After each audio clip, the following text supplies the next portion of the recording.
bonjour à vous, bonjour chez vous, chers frères et sœurs. Voilà, c'est de nouveau Madeleine Bala pour notre émission L'adoration, un style de vie. Nous bénissons le Seigneur pour l'opportunité qu'il nous accorde encore en ce jour de partager la parole de Dieu, de partager la bonne nouvelle du royaume de Christ. Nous sommes en train de parler nous sommes dans le thème de l'adoration, un style de vie. Comme vous le savez, depuis après le 19 mai, nous avons entamé une nouvelle série d'émissions que nous avons appelée l'adoration, un style de vie, dans lequel nous partageons la méditation, la prière, l'entretien de notre vie d'adorateur. Comment est-ce que nous pouvons le faire au travers de la parole, tout simplement avec Dieu. Et donc nous avons entamé depuis, je pense, 2 émissions maintenant, le sous-thème sur l'identité en Christ, l'identité que nous donne Christ dans son royaume, qu'est-ce qu'elle renferme en tant que droit et devoir et comment est-ce que nous pouvons les pratiquer dans ce que Dieu nous a préparé à faire ici-bas sur la terre dans notre vie d'adorateur. La fois dernière, nous nous étions focalisés pour notre thème, nous avons notre verset de base qui est Romains chapitre 14. Si vous avez vos Bibles, s'il vous plaît, ouvrez-les avec moi. J'aime que nous puissions lire en contexte, comme vous le savez. Et notre verset de base, c'est donc dans Romains chapitre 14, au verset 17, où l'apôtre Paul est en train de parler aux chrétiens qui habitent cette ville, et il leur dit « Car le royaume de Dieu, ce n'est pas le manger et le boire, mais la justice, la paix et la joie par le Saint-Esprit. » En regardant le contexte, nous voyons qu'il s'agissait d'un problème de manger, de boire physique, je veux dire la nourriture que nous pouvons manger et ce que nous pouvons boire. Il y en a qui mangeaient certaines choses et pas d'autres, il y en a qui mangeaient tout. Et l'apôtre Paul était donc en train de les conseiller, de leur dire que ceux-là qui ont choisi en fait de manger du tout ne soit pas une occasion de chute. Pour ceux-là qui font une restriction sur certaines nourritures ou bien même sur certains jours, les considèrent plus importants que les autres. C'est une affaire de foi et que chacun fasse chaque chose avec conviction devant Dieu. C'est ça qu'il était en train d'expliquer parce que finalement, en fait, ce qu'il voulait dire, c'est que notre salut ne dépend pas de ce que nous ingurgitons, de ce que nous mettons dans nos bouches et qui finalement va dans le lieu secret, comme on le dit, qui n'affecte que le physique, ça n'affecte en rien, ce n'est pas du même niveau, ce n'est pas du même standard, ce n'est pas du même calibre, ce n'est pas de la même dimension que ce que Jésus-Christ, en venant, mourant, en ressuscitant pour nous, a accompli et est arrivé à nous donner dans une dimension qui n'a rien à voir avec celle du physique, la dimension spirituelle. Il est en train de dire que le royaume de Christ, ce n'est pas le fait que nous nous rassemblons ensemble, je vais regarder l'heure pour ne pas dépasser, ce n'est pas le fait que nous nous rassemblons et que nous mangeons ensemble des choses physiques. Le royaume de Christ, c'est la justice, la paix et la joie par le Saint-Esprit. C'est une identité, c'est une localisation, c'est un lieu, c'est un endroit, c'est une position spirituelle que Dieu nous donne. Ça me rappelle le livre de Jean chapitre 1 au verset 12, dans lequel il est dit que « Mais à tous ceux qui l'ont reçu, à ceux qui croient en son nom, il leur a donné le pouvoir de devenir enfants de Dieu. » Être enfant de Dieu vient avec un pouvoir, ça vient avec une autorité, c'est toute une identité. C'est comme on dirait aujourd'hui, par exemple, un roi qui est né, un enfant qui naît dans une famille royale, on va lui apprendre les manières royales. Le fait qu'il ne les connaisse pas encore ne change pas sa nature, le fait qu'il soit né dans cette famille-là. Ça va se manifester en temps et en heure. Mais reste que il est né dans une famille royale. La même chose avec un fils de Dieu. La même chose avec celui qui est né de Dieu. Celui qui a reçu la parole de Christ, qui a entendu la voix de Dieu lui parler au travers d'un serviteur, au travers d'une sœur, d'un frère, qui lui a parler de l'amour de Dieu en Christ, ce que Dieu a manifesté pour l'humanité en Jésus-Christ, son amour. On dit que son amour a été manifesté envers nous en ceux qu'il a envoyé Jésus-Christ pour mourir pour nous. Quand nous recevons cet amour, nous recevons la vie de Dieu. Nous recevons la nature de Dieu. Nous recevons notre identité en Christ. Là où 2 Corinthiens chapitre 5 au verset 17 nous dit que si quelqu'un est en Christ, il est une nouvelle créature. Les choses anciennes sont passées. Voici, toutes choses sont devenues nouvelles. Elles sont devenues nouvelles où? Dans notre esprit. Parce que Dieu est esprit. Et nous savons, comme Jésus l'a dit à la femme samaritaine, que ceux qui l'adorent doivent l'adorer. Dans Luc, si je me trompe, chapitre 4, Jean chapitre 4, doivent l'adorer en esprit, en vérité. Dieu est esprit, donc nous lui ressemblons en esprit. Ce que vous pouvez voir de moi aujourd'hui, c'est l'enveloppe physique qui a le droit d'existence parce que nous sommes sur la terre. Il en est de même pour n'importe qui, pour tous d'entre nous qui avons cette enveloppe que nous appelons la chair, le corps physique. Et donc Paul est en train de rappeler à ces chrétiens qui habitent dans la ville de Rome, il leur dit, ne ramenez pas les choses spirituelles à la dimension physique et à mettre des conditions physiques à des choses spirituelles. Ce serait mal comprendre le salut. Le salut, c'est l'œuvre de Dieu. Éphésiens chapitre 2, verset 10, c'est un verset que nous citons beaucoup, car nous sommes son ouvrage, l'ouvrage de Dieu, nous qui acceptons Jésus-Christ comme Seigneur et Sauveur. Dans notre esprit, nous avons été régénérés, transformés, changés. Nous sommes comme Christ, tel il est devant Dieu, tel nous sommes parce qu'il nous a donné sa justice. Il nous a justifiés devant le Père, il nous a sanctifiés devant le Père. Tout ce qui nous retenait dans notre relation à cause du péché d'Adam, qui nous avait éloignés de sa gloire, en Christ, nous le retrouvons en Christ, nous sommes restaurés, nous sommes régénérés dans notre esprit. Et la nature de Dieu nous permet désormais de communiquer de manière profonde, directe avec Dieu. Plus besoin de Marie, plus besoin de certains autres intermédiaires, des prêtres comme à l'époque, pour parler pour nous devant Dieu.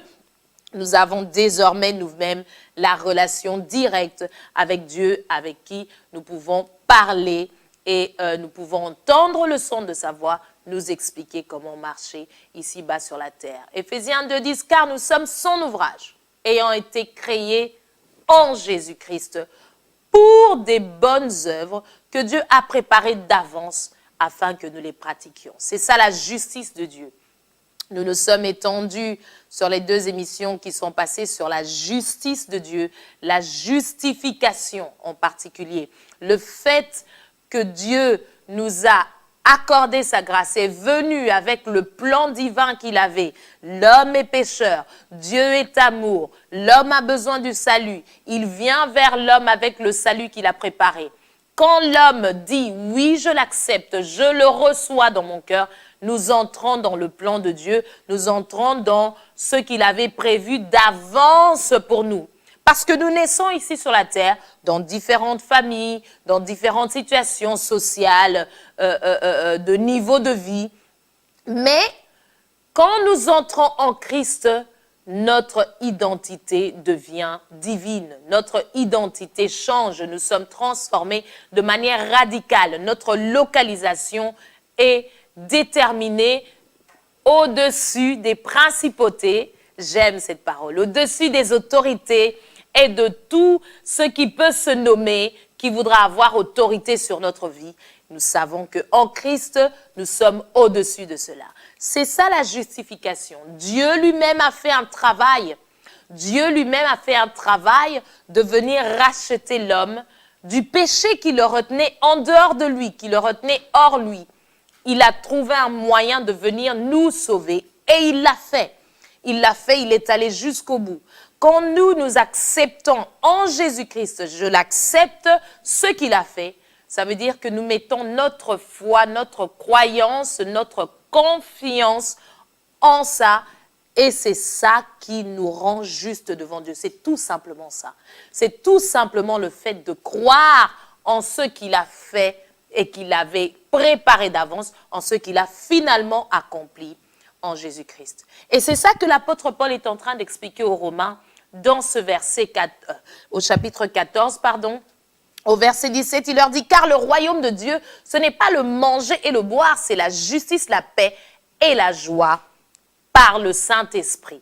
Donc, nous nous étions arrêtés sur la justice. J'aimerais qu'on passe un petit peu sur la dimension de la paix. Parce que c'est ça qui, la justice, la paix et la joie, c'est ça l'identité de l'adorateur. C'est ça qui va l'identifier partout où il est. C'est ça son style de vie.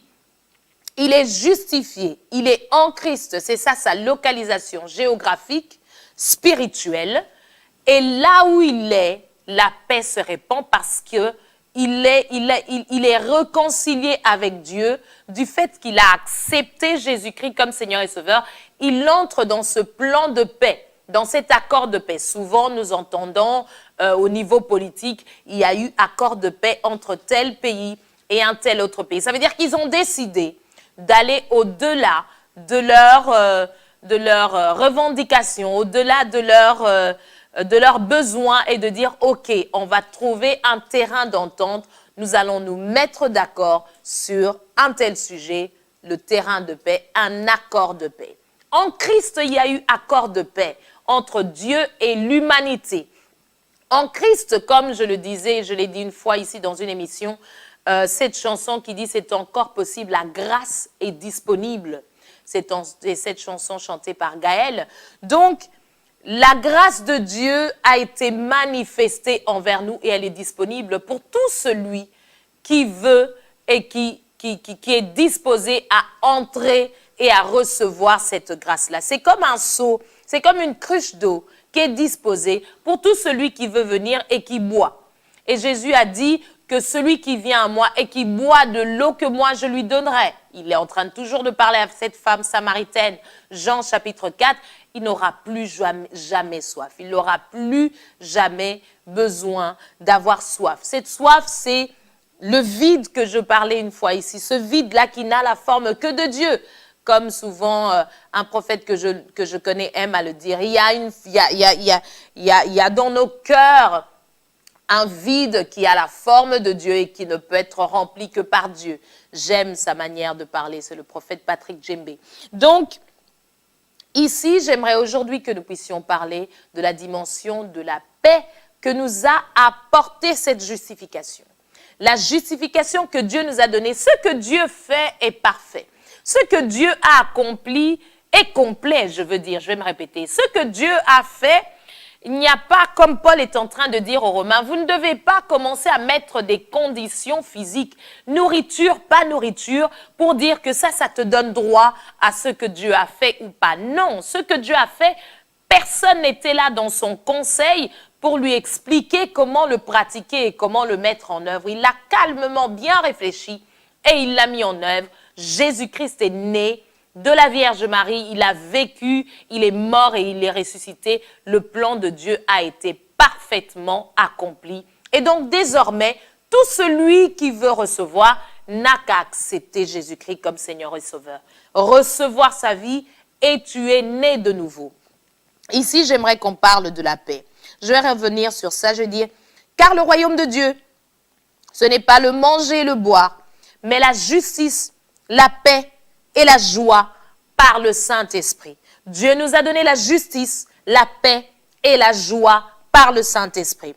Trois choses essentielles qui identifient l'adorateur, qui identifient son style de vie, qui l'identifient partout où il est sur la terre et ce que ça apporte. J'aimerais aujourd'hui qu'on s'attarde sur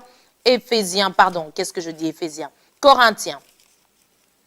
Deuxième épître de l'apôtre Paul aux chrétiens qui se trouvent dans la ville de Corinthe. À l'époque, il leur parle et j'aimerais qu'on s'attarde sur les versets qui viennent tout de suite après. Si quelqu'un est en Christ, c'est un verset que la plupart d'entre nous chrétiens connaissons, verset 17. Si quelqu'un est en Christ, il est une nouvelle créature. Les choses anciennes sont passées et voici toutes choses sont devenues nouvelles. J'aimerais remonter quand même au verset 16 pour le contexte. Il est en train de leur parler et il dit « Ainsi dès maintenant nous ne connaissons personne selon la chair. Et si nous avons connu Christ selon la chair, maintenant nous ne le connaissons plus de cette manière. » C'est alors qu'il a introduit le verset 17. Mais j'aimerais qu'on lise le verset 18 à 21 ensemble. Si vous avez vos Bibles avec moi, je disais qu'on est dans 2 Corinthiens chapitre 5, verset 18 à 21. Je lis « Et tout cela vient de Dieu. » Donc, le fait que nous avons été justifiés, qu'il a expliqué au verset 17, il dit tout cela vient de Dieu. J'étais en train de le dire. C'est l'œuvre de Dieu. Ce n'est pas l'œuvre de l'homme pour que l'homme commence à y mettre des conditions, manger, boire ou ne pas boire. Non. Et tout cela vient de Dieu qui nous a réconciliés avec lui par Christ. Qui nous a réconciliés avec lui par Christ. Il a fait un travail où il a déjà un accord de paix qui est là. Si nous voulons, nous entrons dans cet accord. Ce n'est pas au moment où nous acceptons Jésus qu'il va mettre en place l'accord. L'accord est déjà là. Il a décidé qu'il va être en paix avec l'humanité. Il nous a réconciliés. La réconciliation, le mot réconciliation veut dire que des gens étaient en guerre, des gens étaient en discorde, des gens étaient en train de se disputer, ils n'étaient pas en accord, c'est ça en fait. Ils étaient séparés. Et donc la réconciliation est venue pour recoller les morceaux, pour remettre les choses ensemble, en paix, pour que à nouveau les deux parties puissent fonctionner ensemble. Donc il dit, et tout cela vient de Dieu, qui nous a réconciliés avec lui par Christ et qui nous a donné le ministère de la réconciliation. Car Dieu était en Christ. Réconcilions le monde avec lui-même. Car Dieu était en Christ. Car Dieu était en Christ. Christ est la manifestation physique de Dieu que nous ne voyons pas. Jésus-Christ est la manifestation physique de l'amour de Dieu pour l'humanité. Dieu lui-même s'est incarné. J'avais parlé ici de l'incarnation, mettre en chair. Il est venu dans la forme qu'il avait créée en Adam pour sauver la race d'Adam, pour sauver l'espèce humaine. Il est venu en chair lui-même et il est mort. Il est ressuscité. Il a racheté l'humanité.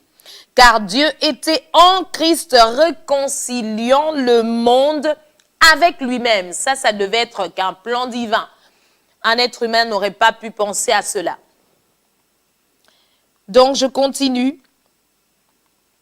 Il nous a réconciliés réconciliant le monde avec lui-même en n'imputant point aux hommes leur offense. Waouh! Gloire au Seigneur. Merci Jésus-Christ pour le salut. En n'imputant point aux hommes leur offense. Peut-être que les mots qui sont là sont un peu trop foncés. Imputer veut dire mettre à la charge d'eux.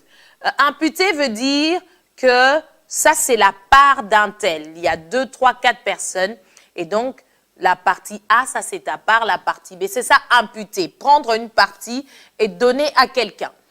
Ici, le mot imputer, il a dit, en n'imputant point aux hommes leur offense. Ça veut dire que les hommes sont en train de commettre des choses qui ne font pas plaisir à Dieu.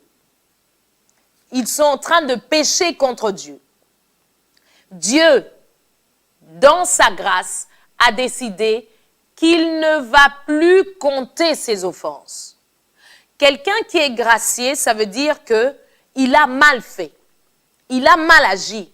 Et il reconnaît qu'il a mal agi. Et les preuves sont là qu'il a mal agi. Mais on décide de lui faire grâce. On décide de ne pas considérer cette chose-là contre lui. C'est ça, en fait, imputer contre l'offense, imputer l'offense à quelqu'un.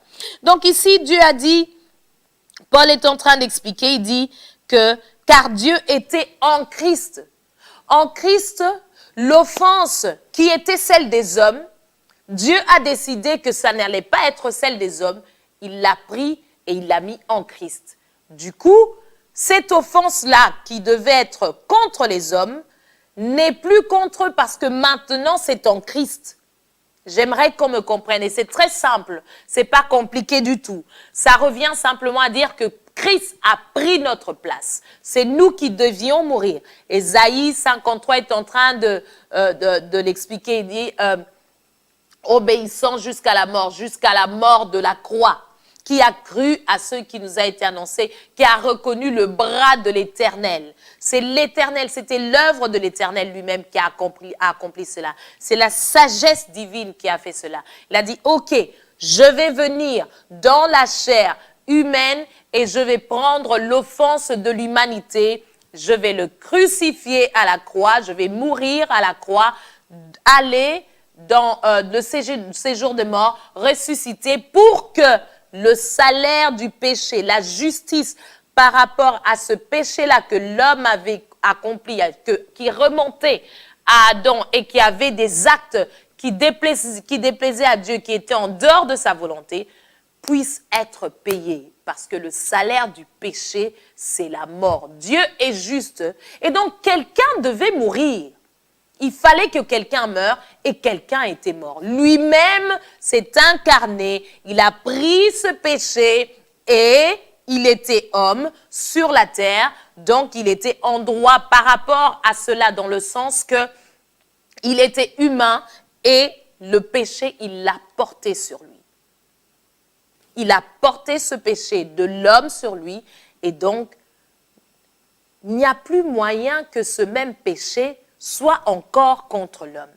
Ce ne serait pas logique que Jésus-Christ soit venu pour mourir pour le péché de l'humanité et qu'encore aujourd'hui, Dieu puisse compter le péché que l'homme, comment je dois vous le donner de manière simple, compter les actes de péché, voilà.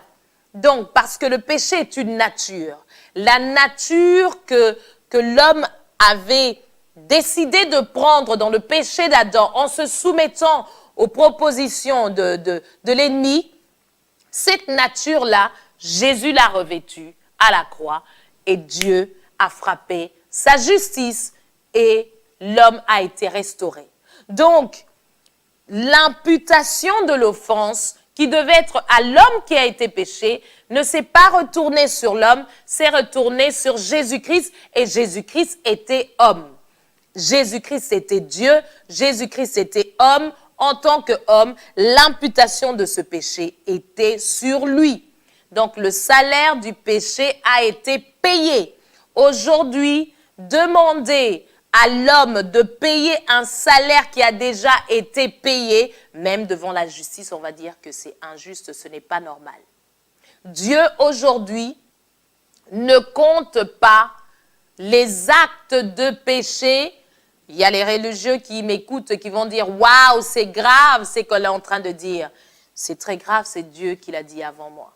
Dieu ne compte plus les actes de péché. Quand je dis ne compte plus, ça veut dire ça ne l'influence plus dans ce qu'il a accompli en Jésus-Christ. Parce qu'en Jésus-Christ, son œuvre était parfaite, son œuvre était complète. C'est alors que l'apôtre Paul est en train de dire « Bon, comme Dieu ne compte plus nos péchés, ça veut dire quoi? Mangeant et buvant, péchant comme nous voulons. Parce que demain, de toute façon, nous allons mourir. Loin de là, a-t-il dit. Ça veut dire que celui qui a compris que la grâce de Dieu m'a fait ça, que moi-même, je ne pouvais pas le faire, que Dieu est venu en chair pour faire ceci pour moi, le désir du péché va te quitter. Parce que c'est quelque chose qui t'éloigne de Dieu. Personne, en étant en relation avec Dieu, garde en lui la pratique du péché, garde en lui le plaisir et le désir de vivre dans le désordre et de rester en dehors de Dieu. Ce serait contradictoire de vouloir bénéficier en même temps de la grâce de Dieu, de cette miséricorde qui fait que ce que tu devais avoir comme salaire, ce que tu devais avoir comme récompense, la mort, tu ne l'as plus, tu as échappé à la mort spirituelle parce que Jésus-Christ a pris ta place, eh bien, tu vas encore aller te vautrer dans ces choses-là. ça veut dire qu'il y a un problème de la compréhension, c'est l'ignorance tout simplement. Problème de la compréhension de la grâce de Dieu. La grâce de Dieu ne nous enseigne pas à vivre dans le péché et à prendre l'amour de Dieu et la grâce de Dieu à la légère, à prendre le salut à la légère, à considérer que ce que Dieu a fait, eh bien, il a été naïf, il a été, comme on dirait en langage courant, comment est-ce qu'il a réfléchi? Il était bête, comme on dirait en langage courant. Comment est-ce qu'il peut penser que en sauvant l'homme du salaire du péché, l'homme irait s'attacher à lui et refuserait le péché? Comment est-ce que Dieu a imaginé ça? L'amour imagine cela. L'amour a la puissance de sortir quelqu'un de ce désir-là, de continuer à faire ce qui ne correspond pas à la nature de Dieu, tout simplement. L'apôtre Paul est en train de dire ceci. Si quelqu'un est en Christ, verset 17 de Corinthiens 5, si quelqu'un est en Christ, il est une nouvelle créature. C'est l'esprit qui est régénéré. La nature du péché s'est évanouie. Elle n'est plus là. Nous avons revêtu la nature de Christ. Et donc, en Christ, le désir n'est pas à vivre dans le péché. Le désir de Christ, c'est de faire la volonté de celui qui l'a envoyé, d'accomplir son œuvre. C'est toujours dans l'histoire de la femme samaritaine au verset 34. Les disciples reviennent et viennent le trouver et disent « Ah, il est en train de parler avec une femme samaritaine en plus. » Jésus dit « Ma nourriture est de faire la volonté de celui qui m'a envoyé d'accomplir son œuvre. » Parce qu'ils étaient en train de lui dire « Oh Seigneur, tu n'as pas mangé, le trajet est long, nous devons encore continuer le voyage. » Il dit « Vous inquiétez pas. » Mais ils étaient déjà offusqués de ce qu'il parlait avec une femme et une femme samaritaine. Comme à l'époque, c'était vraiment pas chose courante dans la culture de l'époque. Et donc Jésus était en train d'essayer de faire comprendre aux disciples qu'il ne s'agit pas ici de nourriture, une fois de plus, qu'il s'agit des choses spirituelles, qu'il s'agit de salut. Je suis venu pour mourir pour cette femme. Je suis venu donner ma vie pour qu'elle comprenne l'amour de Dieu et qu'elle sorte de cette vie de désordre. La vie de la femme samaritaine est un exemple clair que la grâce de Dieu ne vient pas dans notre vie pour nous apprendre à continuer à vivre dans le désordre. C'est complètement faux et contradictoire. La grâce de Dieu, Tite est en train de l'expliquer dans le livre de Tite, la grâce de Dieu nous enseigne à nous éloigner de l'impiété. Ça veut dire que si quelqu'un reçoit Jésus-Christ comme Seigneur et Sauveur et dit avoir compris l'amour, la miséricorde et la grâce de Dieu et continue à aimer une vie de désordre, ça veut dire qu'il n'a pas compris la grâce de Dieu. Tout simplement.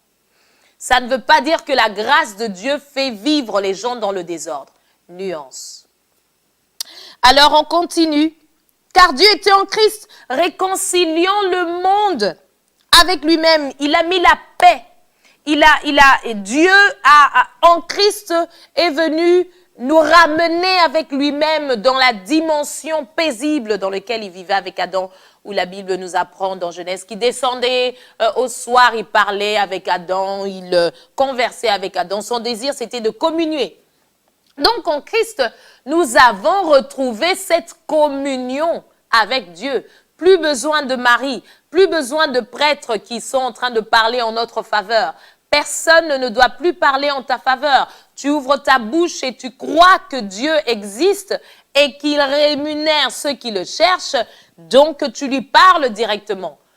Il est esprit, tu n'as pas besoin de le voir physiquement. C'est comme ça que l'apôtre Paul est en train de parler. Ici, dans le chapitre 5, au verset 16, il dit « Ainsi, dès maintenant, nous ne connaissons personne selon la chair, et si nous avons connu Christ selon la chair, maintenant, nous ne le connaissons plus de cette manière. » Il y a une gloire à savoir que Christ physique était en un lieu avec les disciples, 12 disciples et ceux-là qui 12 apôtres et les disciples qui ont marché avec lui, mais qu'aujourd'hui, il est dans plusieurs. Il est en moi, il est dans chaque frère et sœur qu'il a reçu comme Seigneur et Sauveur. Et il y a plus de 7 milliards d'êtres humains sur la terre. Je ne sais pas très bien le nombre de chrétiens dans le monde, mais je sais que nous sommes nombreux. Et donc, Christ est en chacun de nous. Il s'est multiplié. À chaque fois que quelqu'un le reçoit comme Seigneur et Sauveur, il vient faire sa demeure. Par son esprit, l'esprit est régénéré, l'esprit est connecté, car le royaume de Dieu, ce n'est pas le manger, le boire, Romains 14, verset 17, mais c'est la justice, la paix et la joie par le Saint-Esprit. C'est l'Esprit de Dieu. Il a dit aux disciples, il a dit, je m'en vais vers le Père, il est avantageux pour vous que je m'en aille. Si je ne m'en vais pas, le consolateur, le Saint-Esprit ne viendra pas. C'est l'Esprit de Christ qui vit en nous, son Esprit que nous ne voyons pas physiquement, mais qui est en nous parce que nous avons décidé de le recevoir et qui a régénéré notre esprit physique, humain. Quand je dis physique, ça veut dire de l'être que nous sommes, esprit, âme et corps. Notre esprit est régénéré par le Saint-Esprit et désormais nous sommes réconciliés avec Dieu dans notre esprit. Et cette parole, cette compréhension, la conscience de ce verset qui nous apprend ce fait spirituel doit nous aider à renouveler nos pensées. Romains 12, verset 2. Pour que nous puissions comprendre comment est-ce que les informations que Dieu a déposées dans notre esprit vont être manifestées pendant que nous existons ici-bas sur la terre. Romains 12, verset 2, je vais le lire rapidement. Alors, Romains 12, au verset 2, nous avançons déjà. Je pense que bientôt, je vais devoir m'arrêter pour ne pas trop prendre votre temps. 12, verset 2, ne vous conformez pas au siècle présent, mais soyez transformés par le renouvellement de l'intelligence, afin que vous discerniez. Discerner, ça veut dire comprendre de manière profonde. Ça veut dire que en apparence, ça ne donne pas l'air, mais quand on analyse en profondeur, on comprend mieux. Afin de discerner les infos, l'œuvre que Dieu veut, la volonté parfaite de Dieu dans nos vies pour chaque étape et dans notre esprit. Le Saint-Esprit l'a imprimé dans notre esprit. Et au travers de la prière, au travers de la méditation de la parole, comme ces moments que nous sommes en train de partager, nous comprenons que nous sommes ici pour un but. Et dans la prière, dans cette atmosphère d'adoration, le Seigneur parle. Il met dans le cœur ses désirs. Et ces désirs deviennent le désir. Tout à coup, tu sentiras le besoin d'aller parler à quelqu'un de Jésus-Christ. Si tu devais prendre une décision qui t'aurait pris beaucoup de temps hors de la communion de Dieu, tu ne sentiras plus le besoin de le faire. Tu auras peut-être envie de faire d'autres genres d'études ou t'engager dans un autre secteur d'activité qui te laissera alors du temps pour continuer à communier avec Dieu. Ce sont des choses importantes. J'entends les gens dire souvent, je dois travailler, Dieu veut qu'on travaille. Oui, bien sûr, Dieu veut qu'on travaille. Mais il n'a pas dit que ton travail devait t'éloigner de l'intimité qu'il y a avec lui. Donc, si ton travail ne te permet pas d'entretenir ta relation avec lui, parle-en avec ton Père. Dieu dit, Seigneur, j'ai du mal à continuer. Comment est-ce que je peux m'organiser? Le Saint-Esprit va t'inspirer. Si vraiment c'est un travail difficile qui ne te permet pas de t'épanouir spirituellement, tu as le droit de demander à ton Père un autre travail qui te donnera autant d'aisance financière et en même temps le temps pour te permettre de communier avec ton Dieu. Parce qu'au final, nous ne sommes pas ici pour le manger et le boire physique. Nous sommes là pour que les autres entendent aussi la voix de Dieu et viennent vers lui parce que nous avons compris et nous avons reçu la vie de Dieu. Jésus a dit à ses disciples, ma nourriture est de faire la volonté de celui qui m'a envoyé, d'accomplir son œuvre. Nous sommes en mission sur la terre et nous devons comprendre cela. Nous ne devons pas vivre, comme on dit dans le livre de Psaume, je crois que c'est le roi David qui est en train de le dire, il dit, vous êtes des dieux et vous mourrez comme des hommes. Ça veut dire que nous mangeons, nous dormons, nous nous réveillons, nous allons au travail, nous revenons, nous allons en vacances. Ce sont les vacances pour le moment et nous revenons, nous continuons une vie. Et les années passent ainsi et s'écoulent. Alors que nous avons reçu la vie de Dieu qui est censée transformer notre être au point que ça paraisse à l'extérieur et que ça réponde la vie, cette vie-là à quelqu'un d'autre, que ça atteigne quelqu'un d'autre et que cette personne comprenne aussi que Dieu est Dieu et qu'il lui veut du bien et que peut-être le chemin qu'il a pris n'est pas le bon. Ça va lui épargner de l'énergie, ça va lui épargner du temps. Et il découvrira l'amour de Dieu, la grâce de Dieu, la miséricorde de Dieu qui va remodeler, transformer, rediriger sa vie. Rien d'autre à faire sur la terre. Salomon, le roi le plus riche et le plus sage, a dit que tout est vanité, rien que vanité. Il a observé les choses, la richesse il avait, la royauté il avait, donc l'autorité, la puissance il avait. Il était le roi le plus riche, le plus sage de l'époque, donc il pouvait s'enorgueillir. Et c'est lui qui dit que c'est vanité, tout est vanité. Il dit, Ecclésiaste 3, 11, que Dieu a mis dans le cœur de l'homme la pensée de l'éternité, bien que l'homme ne puisse pas saisir l'œuvre que Dieu fait du commencement jusqu'à la fin. Si je me trompe, j'aime toujours lire dans le contexte, on va aller lire s'il vous plaît. Ecclésiaste, c'est dans l'Ancien Testament, vers la fin, Ecclésiaste, je le retrouve, Ecclésiaste 3, verset 11. Il fait toutes choses bonnes en son temps.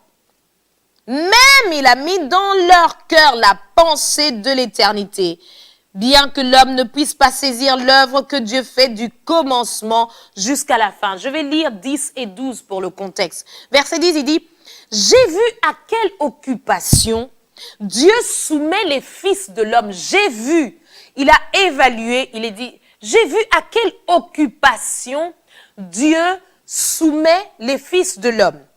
Il a fait toutes choses bonnes en son temps. » Donc, chaque chose a un temps dans lequel c'est bon. Même il a mis dans leur cœur, dans les fils de l'homme, il a mis dans leur cœur la pensée de l'éternité. Ça, c'est l'Esprit de Dieu qui parle à nos cœurs et qui nous fait comprendre là où Dieu est. Éternel, il l'a mis dans nos cœurs. La pensée de l'éternité, bien que l'homme ne puisse pas saisir l'œuvre que Dieu fait du commencement jusqu'à la fin. C'est comme ça qu'on nous dit de croire à la guidance et à la conduite du Saint-Esprit. Il sait où il nous emmène parce que Dieu est Dieu. Il ne va jamais nous emmener là où ce n'est pas bon pour nous.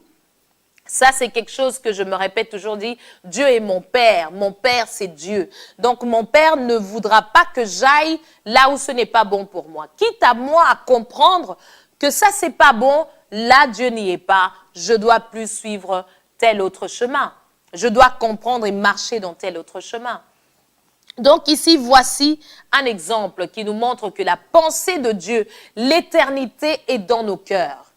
Ce que Dieu veut faire au travers de nous est dans nos cœurs. Et ce qui nous séparait de Dieu a déjà été résolu. Le problème du péché a déjà été résolu en Christ. Maintenant, avec l'intelligence que nous avons, l'apôtre Paul nous aide à comprendre que ça a été résolu, pas pour que nous puissions continuer à vivre dedans, ce serait contradictoire, mais ça nous donne le désir, cet amour-là, nous fait comprendre par la sagesse divine quels sont les désirs de Dieu, la pensée de l'éternité. Je devais lire le verset 12, je ne l'ai pas lu, je vais le lire quand même. Ecclésiaste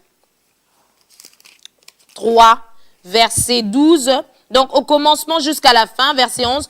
J'ai reconnu, il dit, le roi Salomon, j'ai reconnu qu'il n'y a de bonheur pour eux qu'à se réjouir et à se donner du bien-être pendant leur vie. Mais que si un homme mange et boit et jouit, le manger et le boire, vous voyez que ça revient à nouveau. Verset 13. Mais que si un homme mange et boit et jouit du bien-être au milieu de tout son travail, c'est là un don de Dieu. Donc manger et boire n'est pas mauvais. C'est très bon, c'est un don de Dieu. Mais il y a plus que ça. Nous ne devons pas nous arrêter à « je travaille pour subvenir aux besoins de ma famille ». Est-ce que tu investis quelque part pour l'évangile? Est-ce que dans tes dons, dans ce que tu donnes comme offrande, est-ce qu'il y a des missionnaires quelque part qui partent annoncer l'évangile? C'est le plus grand investissement que tu peux faire. mon frère et ma sœur, dans le royaume de Christ, parce que tu es né de Dieu, nous avons pas seulement des droits dans ce royaume, nous avons aussi des devoirs, des responsabilités d'amour, des responsabilités en réponse, des responsabilités de foi, en réponse, des actes de foi. Jacques a dit, montre-moi ta foi sans les œuvres, moi je te montrerai ma foi avec les œuvres.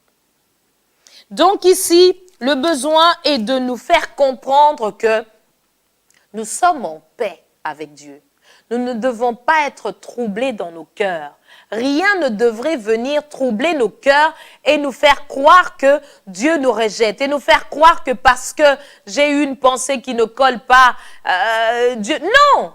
Pourquoi les gens qui sont malades iraient voir les médecins et si tu sens que tu as fauté, tu ne vas pas repartir dans ton intimité avec Dieu pour que ton cœur soit, ta conscience soit allégée. Repars vers l'Éternel dans ta relation avec le Saint-Esprit par le Père et il va te rappeler ton identité, il va te rappeler qu'il a déjà payé le prix pour cela.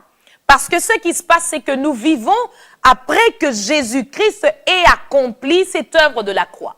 Qu'est-ce qu'on va dire? L'œuvre de la croix était au passé, je fais des actes de péché maintenant. Comment est-ce que ceux qui étaient dans le passé peuvent compter pour ceux qui est maintenant? Ça veut dire que nous n'avons pas compris que c'était une œuvre éternelle, que ça ne dépend pas du temps. Ça a été manifesté dans le temps. On dit que l'agneau de Dieu a été immolé avant la fondation du monde. Donc, avant que Adam ne pêche, la solution pour ce péché était déjà là. Dieu n'était pas surpris de voir Adam pécher dans le sens où il avait déjà prévu le salut. Nous avons été réconciliés avec Dieu. Nous ne nous arrêtons pas sur « Ah, mon cœur est serré, Dieu n'est pas content avec ce que je fais. » Oui, il n'est pas content, en effet. Jésus-Christ a pourvu pour que tu comprennes que je ne dois plus refaire. Comment est-ce qu'alors tu ne peux plus retomber dans chaque fois ce qui t'amène à pécher? Ce qui t'amène à commettre des actes de péché. Nous sommes intelligents dans l'intelligence physique que nous avons. Regarde tes habitudes. Ne spiritualisons pas tout à nous dire « Oh, je suis faible, j'arrive pas à me défaire de ce péché mignon. » Il n'y a pas de péché mignon qui existe. C'est un mensonge qui sort tout droit de l'enfer. Le péché mignon n'existe pas. Il n'y a pas de péché mignon. Il n'y a rien.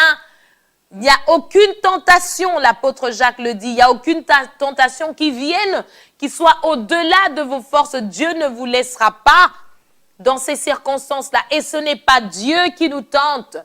Dieu ne tente personne. Il n'y a en lui aucun mal. En lui, il est l'amour même. Il ne veut pas. Oh, quel est ce père qui va vouloir qu'un enfant, pour savoir que le four est chaud, va mettre la main de l'enfant sur la plaque? Ce serait insensé. C'est l'enfant en grandissant, en croissant dans l'amour du Père. Quand il demeure dans la présence du Père, le désir de faire ce qui est contre le Père ne sera pas en lui. Donc, c'est nous qui devons veiller aux bonnes choses, aux bonnes habitudes. Si tu sens que ce sont ces amis-là qui, à chaque fois, te font sortir des paroles qui sont contre la volonté de Dieu dans ta vie, éloigne-t'en. Qu'est-ce qui t'empêche? C'est une décision. Sortir d'une vie de péché, c'est une décision. Ce n'est pas « je ne peux pas m'en faire, j'arrive pas ». Non, parce que nous avons déjà été réconciliés. La solution pour la chose a déjà été donnée. Donc, nous sommes responsables de nos actes et nous sommes responsables de savoir garder nos cœurs dans ce que Dieu nous a appelés à faire et à être.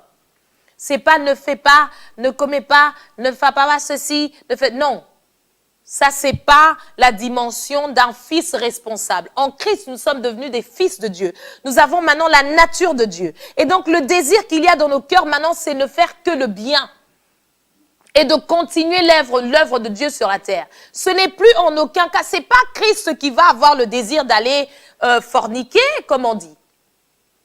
Son désir, c'est d'être une source de bénédiction pour les autres. Voilà, on me prévient que mon temps arrive vers la fin. Vraiment, on a encore beaucoup de choses à dire, mais j'aimerais juste arriver jusqu'à la fin de ce passage pour nous aider à comprendre que sortir d'une vie de pratique du péché, quelle que soit la nature de ce péché-là, c'est d'abord comprendre que nous n'avons plus la nature du péché en nous. Soit tu es pécheur, soit tu es croyant en l'œuvre que Jésus-Christ a accomplie, et ce n'était pas de notre force, car nous-mêmes, nous ne pouvions pas nous sauver et Christ l'a fait à notre place. Donc, nous devons garder la mentalité, les forteresses de pensée, comme j'aime à nous le dire, que ce ne soit plus celle qui te dit « je suis pécheur ». Tu vas vers Dieu, tu dis « Père, pardonne-moi, je suis pécheur ». C'est une prière contradictoire. Si tu as reçu Jésus-Christ comme Seigneur et Sauveur, tu n'es plus dans la case pécheur, tu es dans la case fils. Un fils qui apprend, comme un enfant qui est né dans une famille royale, qui apprend les manières royales. Dans Romains 12, 2, tu es en train d'apprendre, tu es en train de dire à ta mentalité, apprends que tu es fils, apprends que tu as la nature de Dieu, apprends que c'est l'amour qui te conduit et que ça, ce n'est plus ta nature. Ça n'a plus aucun pouvoir sur toi. L'ennemi n'a plus aucune autorité. Ce qui s'est passé au jardin d'Éden s'est arrêté avec la mort et la résurrection de Jésus-Christ. Tout ce qui vient après sont au-dessus de l'ennemi. Tout ce qu'il peut nous raconter, ce ne sont que des ruses. Il n'a plus aucun droit sur nous. Paul est en train de dire, vous n'êtes plus redevable à la chair pour vivre encore selon la chair. Sachez-le. Je pense qu'il était en train de parler aux Galates quand il leur expliquait les œuvres de la chair et le fruit de l'esprit. Il leur expliquait que les œuvres de la chair sont évidentes. C'est les disputes, c'est tout ce que la déchéance, le fait que c'est sorti de la gloire de Dieu, va t'amener à faire que des choses qui sont contre Dieu. Ne pense pas qu'avec un effort physique, tu arrêteras de dire du mal, de faire des choses qui ne collent pas avec la volonté de Dieu. C'est en comprenant que tu as maintenant une nature spirituelle. Tu as la vie éternelle, la vie de Dieu en toi. Et que cette vie a des conséquences différentes, a des conséquences divines. Prenons exemple sur Christ. A des conséquences de la nature de Dieu. Si Dieu ne ment pas, ma nature n'est pas de mentir. Donc, si je continue encore à mentir, ça veut dire qu'il y a des circonstances autour de moi que je devrais réfléchir avec mon intelligence humaine pour comprendre avec l'aide du Saint-Esprit que ça, c'est pas correct. Je m'en éloigne, j'arrête ceci. C'est ma décision physique. Je dis, j'arrête de faire ceci, cela. Je me mets plutôt à méditer la parole qui va m'apprendre les manières royales, divines de ma nature d'enfant de Dieu. Parce que désormais, Dieu n'est plus en colère contre moi. Ça ne sert à rien que je me condamne dans le cœur. Désormais, Dieu, sa nature, c'est de communier avec moi et c'est une chose éternelle qui ne va pas changer. C'est lui qui l'a fait, ce n'est pas moi qui l'avais fait. Donc, que je ne bénéficie ou pas de cela, ça c'est mon problème. Tout en étant enfant de Dieu. Ça veut dire que si je ne médite pas, c'est mon problème. C'est moi qui ne sais pas ça. C'est moi qui ne comprendra pas ça et qui ne le manifesterai pas. Je vivrai une vie faible de chrétien. Je ne saurais pas adorer avec un cœur simple et une conscience pure devant mon Père, à savoir que je suis en paix devant mon Dieu. J'ai été réconcilié. La justice, la paix. La prochaine fois, nous parlerons de la joie en revenant un petit peu sur la paix par le Saint-Esprit. Tout ça, c'est par le Saint-Esprit.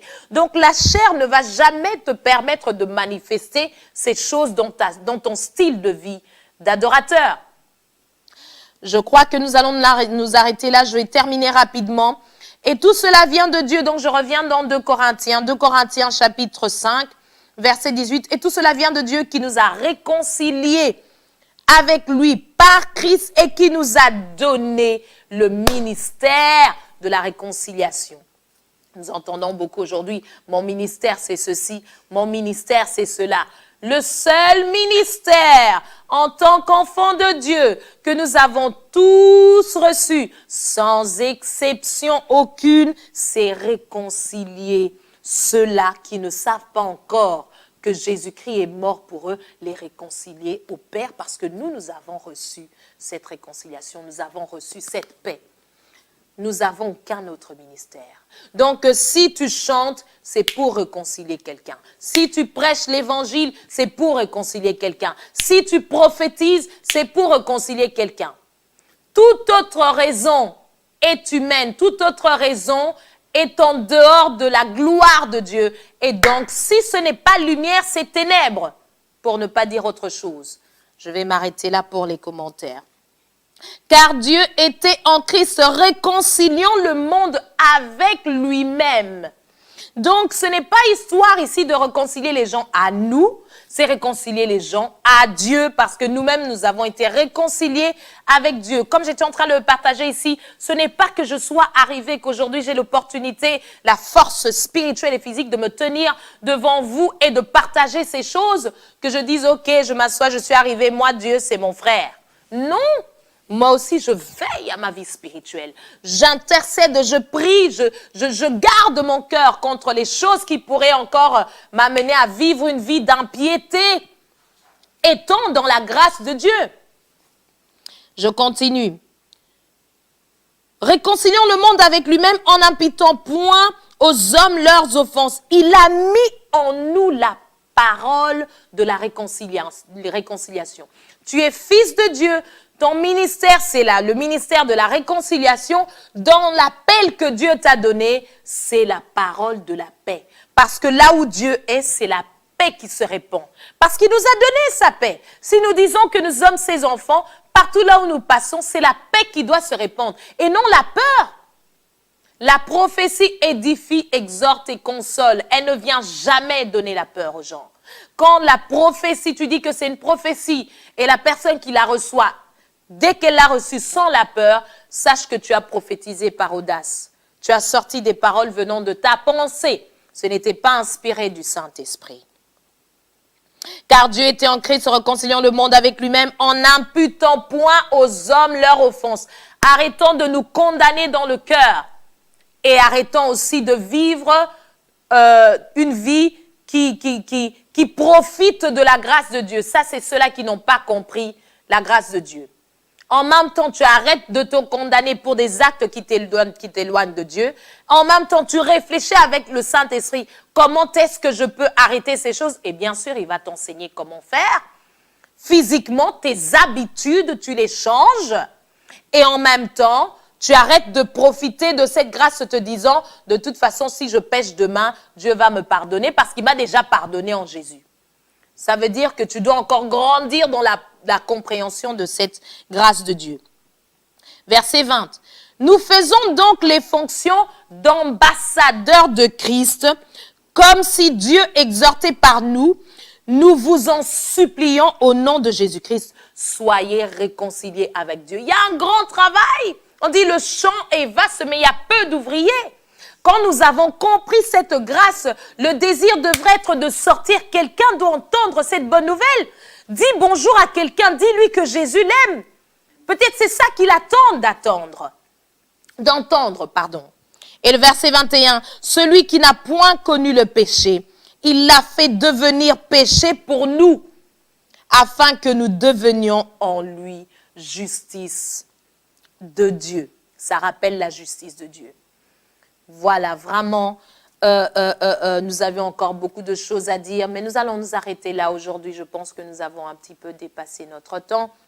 Nous allons revenir sur la paix que Dieu nous a donnée dans la justification de la mort et de la résurrection de Jésus-Christ pour nous, dans lequel nous bénéficions, nous qui sommes ses fils en Christ.